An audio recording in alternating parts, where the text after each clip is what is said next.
Je suis Paul Chiambaretto, je suis professeur à Montpellier Business School et le directeur de la chaire Pégase, une chaire soutenue par le groupe ADP et qui est une chaire dédiée à l'économie et au management du transport aérien. En mai 2022, nous avons sorti une nouvelle étude dédiée à la génération Z et au transport aérien afin de comprendre ses spécificités en termes d'attente en tant que citoyen et en termes de comportement en tant que passager. Pour faire cela, nous avons étudié 2 échantillons représentatifs de la population française. Des échantillons de jeunes, 800 répondants, et 1 millier de répondants du reste de la population, des 25 ans et plus, pour bien comprendre leurs attentes. Les jeunes ont globalement le même comportement, les mêmes attentes que le reste de la population. En revanche, en tant que citoyens, les jeunes ont un regard un peu différent du reste de la population. Ils connaissent un peu moins bien le secteur, un peu moins bien les entreprises qu'ils caractérisent, et ils sont surtout plus durs dans leur jugement, en particulier concernant l'impact environnemental du transport aérien. Globalement, on observe que 80% des jeunes ont tendance à surestimer l'impact environnemental du transport aérien. Et ils considèrent que le secteur aérien est un secteur polluant.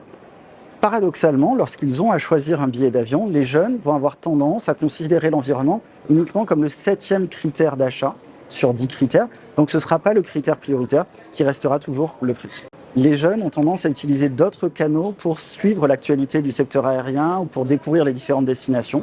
Parmi les critères principaux, on va retrouver les réseaux sociaux, YouTube et la télévision principalement. En revanche, tout ce qui est presse écrite ou radio sera beaucoup moins utilisé que pour le reste de la population. Assez paradoxalement, alors qu'ils sont nombreux à dire que le transport aérien a un impact négatif pour l'environnement, les jeunes ont tendance à prendre autant, si ce n'est plus l'avion que le reste de la population. Tout simplement parce que c'est une génération qui valorise les expériences et parmi ces expériences, les voyages. Globalement, juste avant la crise du Covid-19, en 2019, un peu plus de 60% d'entre eux prenaient l'avion au moins une fois par an. Comme le reste de la population française, les jeunes ont tendance à voyager principalement à destination de l'Europe, de la France métropolitaine et ensuite seulement de l'Amérique ou de l'Afrique du Nord. Mais globalement, la majorité des vols sont dans le cadre de l'Europe. Lorsqu'il s'agit de choisir un billet d'avion, le critère principal pour les jeunes, c'est d'abord le prix. On va ensuite retrouver des critères comme la sécurité, le nombre de correspondances ou le type de compagnie aérienne. Et tous les critères liés à l'expérience digitale, par exemple le fait d'avoir du Wi-Fi à bord, le fait d'avoir un bon IFE, un bon système de divertissement à bord, sont des critères qui vont arriver en 9e ou en 10e position. Donc ce ne sera pas prioritaire pour les jeunes. Contrairement à ce que l'on pense, la majorité des jeunes ne sont pas prêts à réduire leur vol pour réduire leur impact environnemental. Loin de là, c'est une génération qui a envie de voyager. Et en fait, ils sont moins de 15% à ressentir de la honte à prendre l'avion. Donc pour eux, prendre l'avion, c'est quelque chose d'assez naturel. Et pour certains, même, ça fait partie d'un objectif de vie.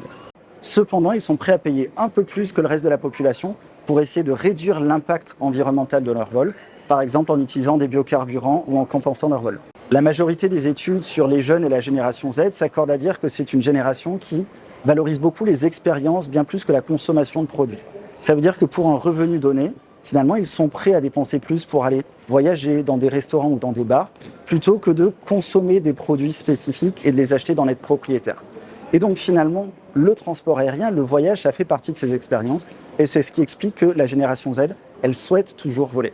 Il faut retenir, c'est d'une part que la majorité des jeunes, puisqu'ils s'informent sur Internet et sur les réseaux sociaux, n'ont pas forcément les codes classiques de compréhension du secteur. Et donc pour les entreprises du secteur, il est nécessaire de communiquer avec eux à travers ces canaux-là. Et en termes de consommation, une autre implication, c'est aussi qu'on a une partie des jeunes qui sont prêts à payer plus pour réduire l'impact environnemental de leur vol. Et ils ne sont pas toujours au courant de l'existence de toutes les offres mises à disposition par les compagnies ou par les aéroports. Et donc il serait important de pouvoir créer une offre dédiée, plus verte pour ces jeunes qui sont prêts à payer plus.